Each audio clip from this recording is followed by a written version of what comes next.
desperately get his proprietary system for oxy powder. This is the global leader.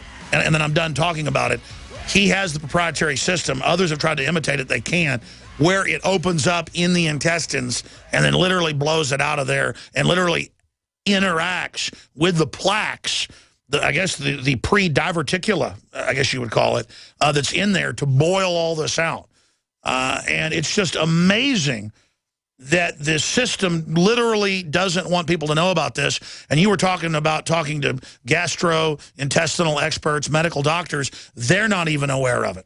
Yes, that's right. I mean, as I was doing research and kept going further and further and further, it was amazing to me that our medical scientists, the best in the world that supposedly know about everything in the human body, still didn't know about the appendix or what the appendix does. And when I was studying the intestinal tract and learning so much about how all this works and how the holes are getting burnt in there and why people aren't cleaning their intestines on a regular basis and how all this led to disease, and then I stumbled across the appendix and I'm like, let me pull up some medical literature on the appendix. You know, it's got to be important in the body. It's right there at the juncture of the small intestine and the large intestine, and there was nothing there. I was like, wait a second, why is this being hidden? Why is this being hidden? They say the appendix and the gallbladder are vestigial. That's obviously not true. Oh, not at all. I mean, I had to actually dig up Russian documents and German documents and have them translated to figure out what the appendix was. And then it was just like, oh my gosh, the appendix is the microcomputer system of your whole body. You think your brain is, but really it's the appendix. The appendix controls your neurological system, your endocrine system, all of the systems of the body. It tells the body what's coming in, what's going out. Why wouldn't your microcomputer be located in your intestines? That's the first exposure point to every single thing that comes into your body. And the appendix is what controls all that and what sends the messages, and it's about the size of your penis. By the way, just reading medical literature every day because I'm a news hound, I've seen mainline news over the years admitting that they'd, quote, found cells in the intestines that communicate with the spine and the brain. It's all interconnected. That's why they say go with your gut, because your brain's communicating with your stomach, and it's literally like dinosaurs had multiple brains. Well, we basically do. Is that what you're saying? That's what I'm saying. The brain of the body is actually the appendix. And so what happens when the appendix becomes inflamed is that you've poisoned it and it's become inflamed. And so what does modern medicine do? They take it out. And then you have all kinds of health problems after that. I mean, that's just one. Well, they say the gallbladder's not needed. Right. But from what I've read, they know it helps detox the liver. It's the liver's trash can, right? Right. When the liver is congested and the liver is toxic, the gallbladder gets congested, stones start to form in the gallbladder, and then you have a gallbladder attack. And instead of taking medicinal herbs to loosen it up, turn those stones into sponges so they can pass through the ducts, so they can be pushed out of the body, we take the whole gallbladder out. And then the liver has to work and start. So basically, from what I've read medically, but I'm doing this in layman terms, the liver vomits out poison after it's processed it into the back into the guts to be flushed out. The liver has detoxification systems, and it takes the nutrients, it takes the toxins, and converts some toxins into usable forms, or it takes the nutrients and converts them into usable forms for the body. The problem is, it's like an oil filter in your car. If you don't change your oil filter, and your oil filter becomes congested, and the blood can't pump through it, and it can't work properly, then the liver also has stones in it, which most people don't know. They think that the gallbladder just has stones. When's the last time you've seen a doctor do an ultrasound of the liver? They just don't do it. They don't want you to know. It's like another organ. The intestines and the liver are actually the two most important organs in the body that need to be cleansed on a regular basis, because the liver becomes so congested. It's like high blood pressure. You know, when someone has high blood pressure, it's not that you have high blood pressure, it's that your liver is so congested and full of stuff that the blood can't even pump through it anymore, and the heart has to pump faster and harder to push the blood through it, so it backs up, and then all of a sudden... I was reading about the liver. It can be upwards of half dead and grow back. I mean, it is just amazing. Yes, and the liver regenerates itself every 90 days. That's why, but in order to clean the liver, you need to have healthy intestines. That's why I always start off with intestinal cleansing and then move on to liver and gallbladder cleansing. And there's nothing or no symptom that can't be rectified by just cleansing your body. That's why people did fasting.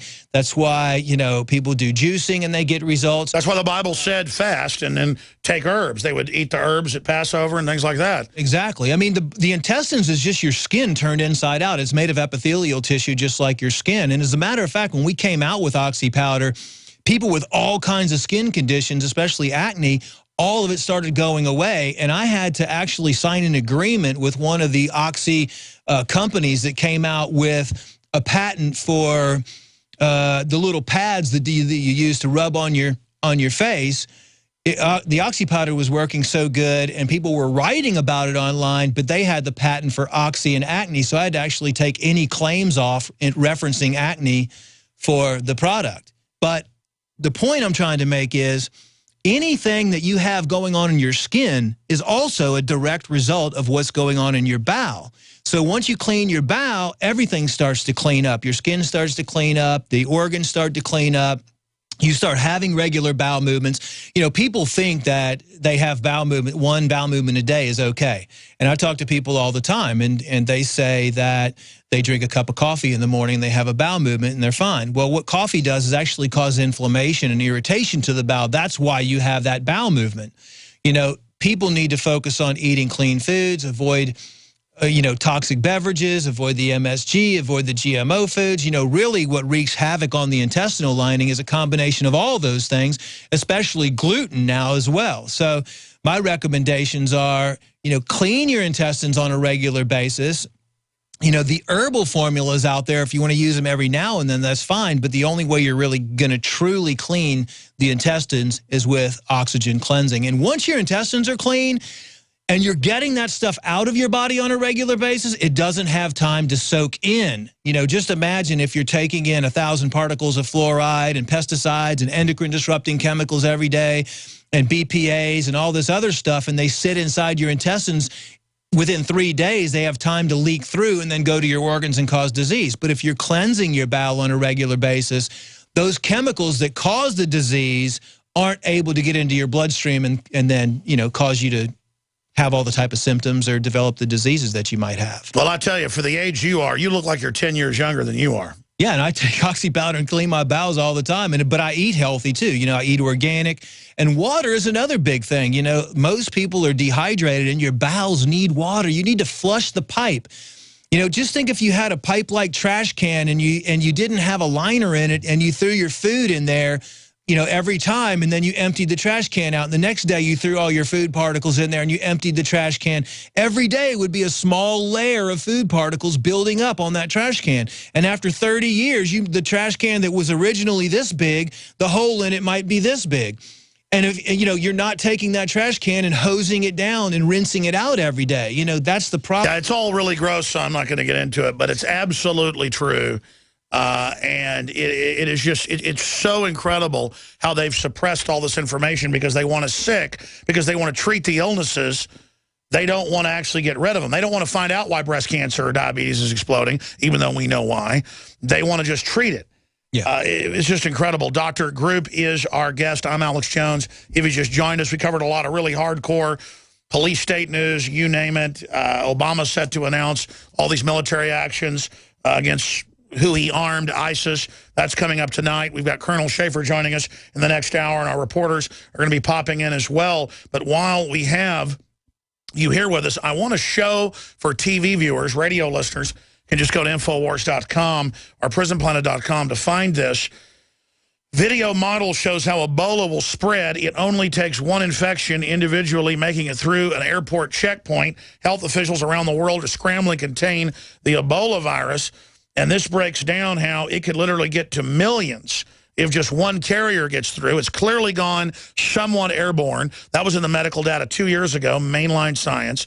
It's not super airborne, but it can, in spit particles or mucus particles sneezed out, transfer from apes to humans, or in the studies, from monkeys to pigs. And a month ago, this was already the biggest Ebola outbreak ever. Now you've got 2,300 plus deaths, and half of those are in the last 21 days. It's reaching that exponential number because now it doesn't show up in 3 days if you get Ebola. It shows up in a couple weeks, They think it's mutating. We know it has a history of being genetically manipulated by different Western governments. Here's what I'm saying. We know that mass plagues have killed a third of Europe, the Black Plague. We know that this stuff can be real. We know the Spanish flu killed tens of millions at the end of World War I. So I'm concerned about this. If there's a real outbreak, we're not going to be told, though. My great-uncle died last November. He lived across the street from my uncle.